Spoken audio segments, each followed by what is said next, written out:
আমি কথা দিয়েছি মানে মাথা দিইনি, যে আমি বলেছি মানেই সেটা আমাকে করতেই হবে সেটা না। শিবের উপোস ভাঙার জন্য এই বেলের শরবত মাস্ট। এই ঘরের ঠাকুররা খেতেই না পারে, তাহলে আর কি পুজো পার্বণ করে লাভ হলো। আজ নীল ষষ্ঠী, এই নীল ষষ্ঠীর দিনটা আমার কেমন মাতৃদিবস বলে মনে হয়। দেখুন আজকে যে পরিমাণে রোদ্দুর উঠেছে, এই রোদের মধ্যে কত মা ওই মন্দিরে যাচ্ছে শিবের মাথায় জল ঢালতে। আমিও আমার ঠাকুর ঘরের ঠাকুরকে শান্ত করব।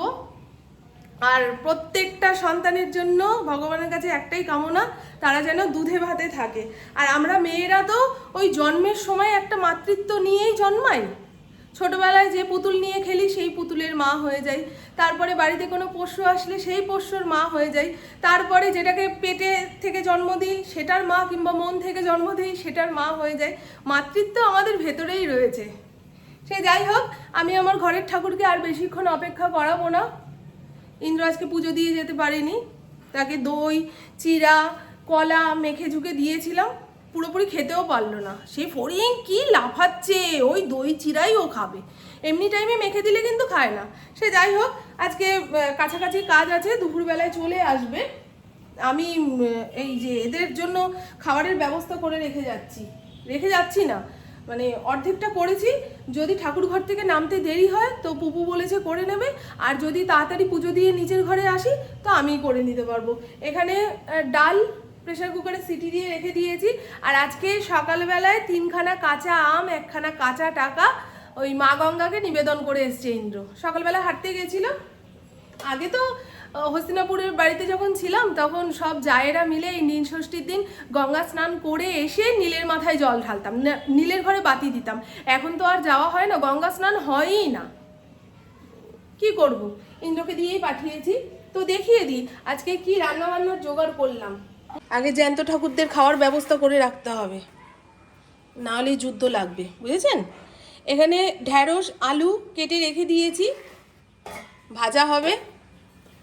পটল কেটে রেখে দিয়েছি, ভাজবে কি আমাকেই হয়তো এসে ভাজতে হবে। এখানে কাঁচা আম কাঁচা লঙ্কা চিড়ে রেখে দিয়েছি। ডাল তো সেদ্ধ হয়েই গেছে, টকের ডাল হবে আম দিয়ে। আর এখানে রাইস কুকারে ভাত আলু সব রেডি করে রেখে দিয়েছি, পরে জ্বালাবো। আর আজকে আমি একটা নতুন শাড়ি পরেছি। এর আগের দিন যখন বলেছিলাম এবার থেকে আমি মাঝে মধ্যে শাড়ি পরবো, তা 1-2 বন্ধু কমেন্ট বক্সে রোজই এসে বলেন যে হয়ে গেল, এই বলেছে শাড়ি পরবে, হয়ে গেল। না বললো হয়ে যায়নি। আমি কথা দিয়েছি মানে মাথা দিইনি, যে আমি বলেছি মানেই সেটা আমাকে করতেই হবে সেটা না। আমার যখন ইচ্ছা হবে আমি তখনই করব। আর আমি তো 2খানা ছাপা শাড়ি কিনেছি, তা একটা কিনেছিলাম নীল ষষ্ঠীর দিন পরবো বলে, আর একটা কিনেছি ওই অক্ষয় তৃতীয়ার দিন পরে আমাদের অফিসে যে পুজো হয় সেখানে পুজো দিতে যাব। এখন আগে থেকেই যদি শাড়ি পরা শুরু করে দিই তাহলে এত নতুন শাড়ির যোগান দেবে কে, বুঝেছেন। এই যে আজকে পরলাম, এটা একটু নেতা নেতা হয়ে গেলে মাঝে মধ্যে পরবো, মাঝে মধ্যে। সবসময় শাড়ি পরার অভ্যাস চলে গেছে বলে এখন আর হয়তো পরতে পারবো না। চেহারাটাও তো ভারী হয়ে গেছে, দেখুন না ব্লাউজের কি ফিটিংস, গা থেকে খুলে পড়ে যাচ্ছে। ইন্দ্র সকালবেলায় বাড়ি থেকে বেরোনোর সময় ঠাকুরকে যতটুকু পেরেছে সেবা দিয়ে গেছে। গোপাল তো আর বেশিক্ষণ না খেয়ে থাকতে পারবে না, সেই জন্য ওনাকে মালা পরিয়ে সেবা দিয়ে গেছে। এখানে শিব ঠাকুরের মাথায় বেলপাতাও পড়ে গেছে। সকালে ঘুম থেকে উঠেই আগে সাবুটা ভিজিয়েছি। এই এত সাবু দেখে ঘাবড়ে যাবেন না, আমি আমার মায়ের বাড়িতে বিকেলের দিকে যাব। আমার কাকিরাও তো নীলষষ্ঠী করে, কাকিদের জন্য নিয়ে যাব। ওরা সব আমার আশায় থাকবে। আমি বলে রাখি যে তোমাদের আলাদা করে আর ঘরে সাবু আনতে হবে না, আমি যেটুকু নিয়ে আসবো তোমাদের হয়ে যাবে। এখানে ফল পাকুড়া রয়েছে, ফুল এনে দিয়েছে। আর আজকের ওয়েদারটা খালি দেখুন, ওরে বাবারে বাবা, টাক ফাটা রোদ, রাস্তাঘাটে একটাও লোক নেই। তবে মাঝে মধ্যে সব মায়েরা দেখি পুজো দিতে যাচ্ছে। সামনে অনেকগুলো শিব মন্দির রয়েছে। আমি তো কোনো কালেই ওই শিব মন্দিরে গিয়ে শিবের মাথায় জল ঢালি না, এই বাড়িতে আসার পরে। একটুখানি লাল ব্লাউজের সঙ্গে লাল শাড়ি পরলে দেখবেন পুজোর দিনগুলোতে না নিজেকেও দেখতে খুব ভালো লাগে। আর কালো জামা কাপড় তো এখন আমার ঘরে অভিশপ্ত। হরিণের লোম দিয়ে দেখুন না সাদা হয়ে যাবে, চোখে পড়ে বড্ড। ফড়িংয়ের লোম কালো জামা কাপড়ে আটকালে। চলুন, কথা আউড়ে যাচ্ছে। এবছর পুরী ঘুরতে গিয়ে আমি ভেবেছিলাম ঠাকুরের জন্য একখানা পাথরের বাটি কিংবা থালা নিয়ে আসব, কিন্তু পুরী মার্কেট ঘুরে সুবিধা মতো একখানা পাথরের বাটি কিংবা থালা খুঁজে পাইনি। তার উপরে পুপু ইন্দ্র বলছিল যে এই এত দূর থেকে পাথরের জিনিস তুমি বয়ে শ্রীরামপুরে নিয়ে যাবে, যদি ভেঙে চুরে যায় মাঝপথে তখন কি করবে? আমাদের ওইখানে যত ওই ঠাকুরের মন্দির আছে সেখানে গিয়ে খোঁজ করলে তুমি পেয়ে যাবে পাথরের বাটি। তা মনটা একটু খারাপ ছিল যে এবছরে নীল ষষ্ঠীর দিন একটু পাথরের বাটিতে করে ঠাকুরকে সাবু ঠাবু যা নিবেদন করার সেটা নিবেদন করব। তা মন খারাপটা দেখুন কিভাবে ভালো হয়ে গেল। আগের দিন ঠাকুর ঘর পরিষ্কার করতে এসে এই পাথরের ছোট থালাটা পেয়েছি। এর আগের বছরে ওই একখানা ছোট্ট পেতলের গামলাতে করে ঠাকুরকে সাবু দিয়েছিলাম। ও বাবা, কয়েক ঘন্টা পরে দেখি সাইড দিয়ে সেই সবুজ সবুজ হয়ে গেছে, মনে হয় বিষাক্ত জিনিস উঠছে। ওরকম দেখে কি আর প্রসাদটা নেওয়া যায়? সেই কারণেই পাথরের বাটি কিংবা থালার খোঁজ করেছিলাম। দেখেছেন, মন থেকে চাইলে ঠাকুর ঠিক মিলিয়ে দেবে, এটাতে আমার কি বিশ্বাস বলে বোঝাতে পারবো না। আজ পর্যন্ত ঠাকুরের কাছে আমি কিছু চেয়েছি, ঠাকুর মুখ ফিরিয়ে নিয়েছে কিংবা দেয়নি, এ হতেই পারে না। আর যেটা দেয়নি পরে গিয়ে বুঝেছি বাবার ওটা পেয়ে গেলে খুব সাংঘাতিক হয়ে যেত জীবনটা। দেয়নি, ভালো করেছে, বুঝেছেন? চলুন, ছোট্ট ছোট্ট দুটো নারকোল এনেছে। যে কোনো পুজো পার্বণে নারকোলের দরকার থাকলে দুটো নারকোল আনে, যদি একটা পচা বেরোয় আর একটা দিয়ে কাজ চালানো যাবে। ওর মাথায় তো এই সমস্তই চলে, রবীন্দ্রর মাথায়। ভাবি যদি পুজো দিতে বসে একটা ফল পচা বেরোয় কিংবা নারকোল পচা বেরোয় তাহলে পুজোটা কি করে হবে?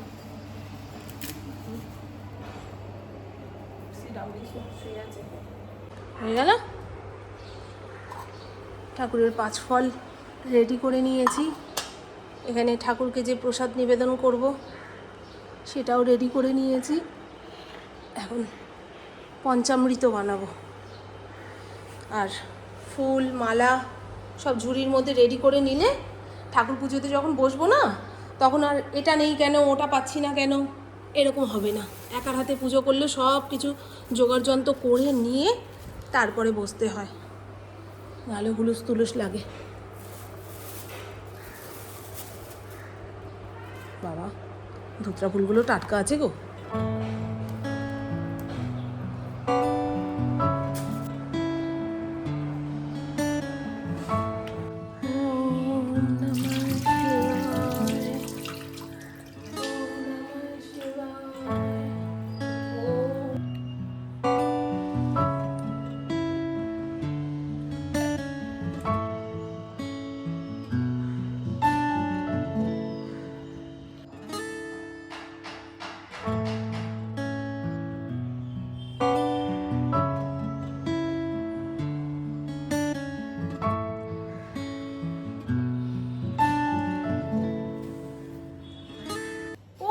দেখো এসে গেছে, এতক্ষণ পরে মায়ের কথা মনে পড়ছে নাকি? আসো, পরে প্রসাদ দেবো, এখন কিছুতে মুখ দেবা না। তো চলুন বন্ধু, আমার পুজো কমপ্লিট। ফড়িংকে এতক্ষণ পুপু আটকে রেখেছিল, ও আসলে না শান্তি মতন কিছু করতে দেয় না, এটাতে মুখ দিচ্ছে, ওটা নিয়ে পালাচ্ছে, এইরকম। ওই দেখো, এদিকে আসো বাবা, এদিকে আসো। শান্তি মনে ঘরের ঠাকুরের মাথায় জল ঢাললাম, ফড়িং আর পুপুর নামে দুটো মোমবাতি দিলাম। ঘিয়ের বাতি দিতে হয়, কিন্তু ঘিয়ের বাতি আমার কাছে নেই, মোমবাতি দিয়েই কাজ চালাতে হলো। আর মন্দিরে গিয়ে ঠাকুরের মাথায় জল ঢালতে হলে এত ভিড়, তার উপরে এই রোদ্দুর মাথায় নিয়ে কোন মন্দির ফাঁকা আছে সেই মন্দিরে গিয়ে ঠাকুরের মাথায় জল ঢালবো, এই এত কিছু ভাবলে ওরে বাবা রে বাবা, ভক্তির ঠেলায় বিরক্তি চলে আসবে বেশি। আমি খালি ওইটা নিয়ে যাব, পরে অন্যগুলো নিয়ে যাবো খানে, ঠিক আছে? আর ওই কালো কড়াইটার মধ্যে করে ভেন্ডি আলু ভাজা কর। হ্যাঁ, ওটার মধ্যেই করবি। আমি গিয়ে ডালটা সোমবার দেবো কানে। রাইস কুকারটা আগে চালাবি। কটা বাজে? ফড়িংকে খেতে দিয়ে দিলেও তো হতো। ফড়িং এতক্ষণ টের পায়নি যে ওর মা ঠাকুর ঘরে বসে ঠাকুর পুজো করছে। পুকুকে বলেছিলাম ওকে আটকে রাখবি। এখন ফলও অল্প অল্প করে দিই, প্রসাদই করে ফেললে না সেটা কোথায় রাখবো না রাখবো, প্রসাদ নষ্ট করতে খুব খারাপ লাগে। ওই জন্য যেটুকু আমরা খেতে পারবো সেটুকুই ভগবানকে দিই। ভাগ্যিস ভগবান বলে না আমাকে এত দে তত দে, আমরা যেটা খেতে ভালোবাসি সেটাই ভগবানকে দিই। কী রে, কলাটা বীজ কলা না কি রে?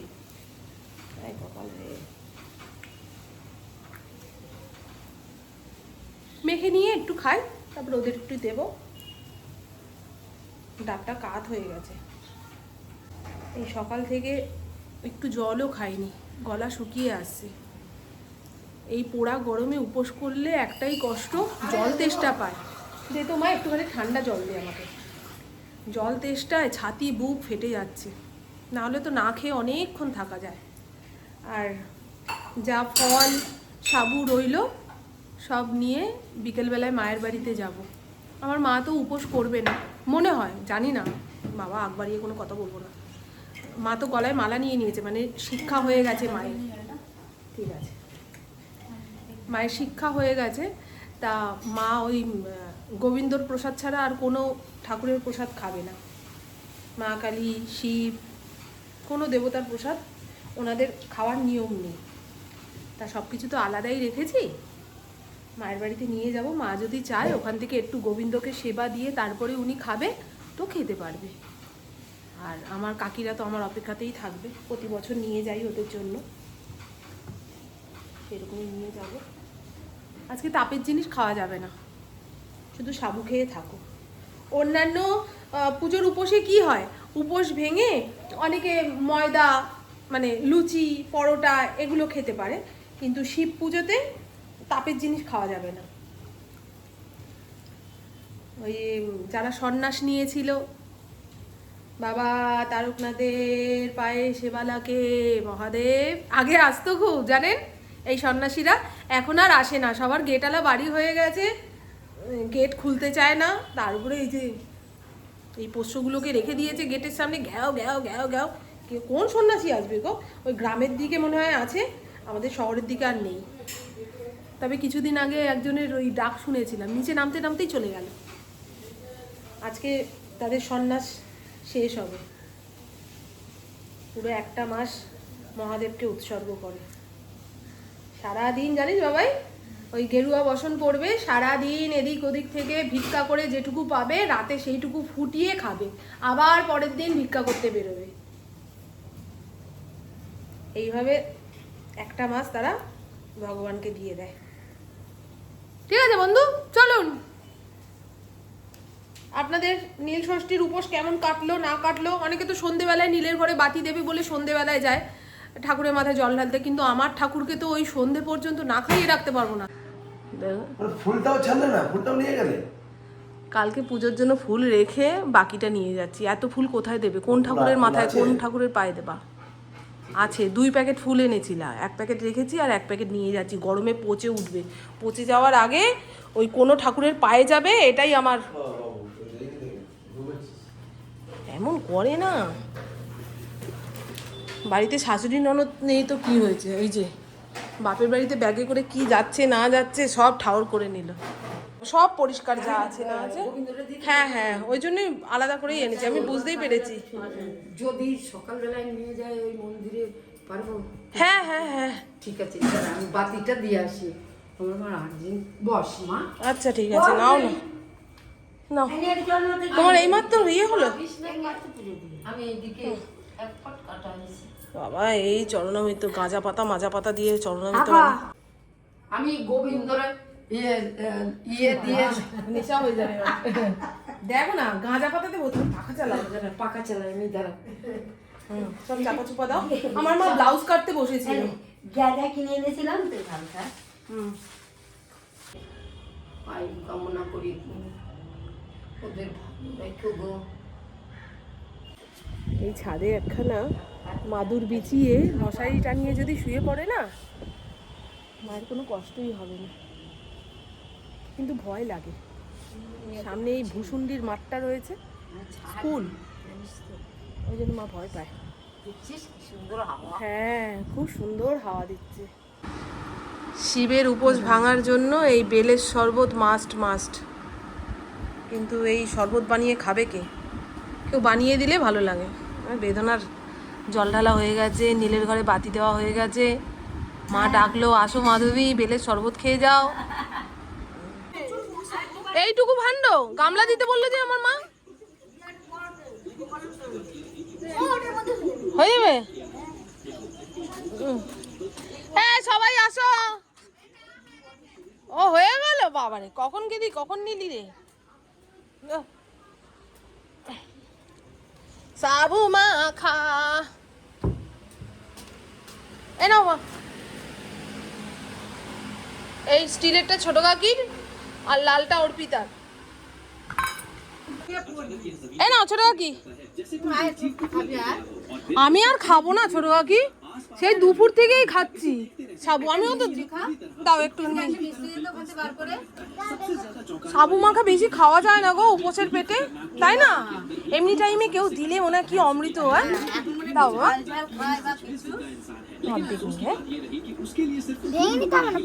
না বাবা, আমি এতটা খেতে পারবো না, আমার মুখ পুরো মেরে আসছে রে, উপোসের মুখ তো। আসলাম গো ছোট কাকি।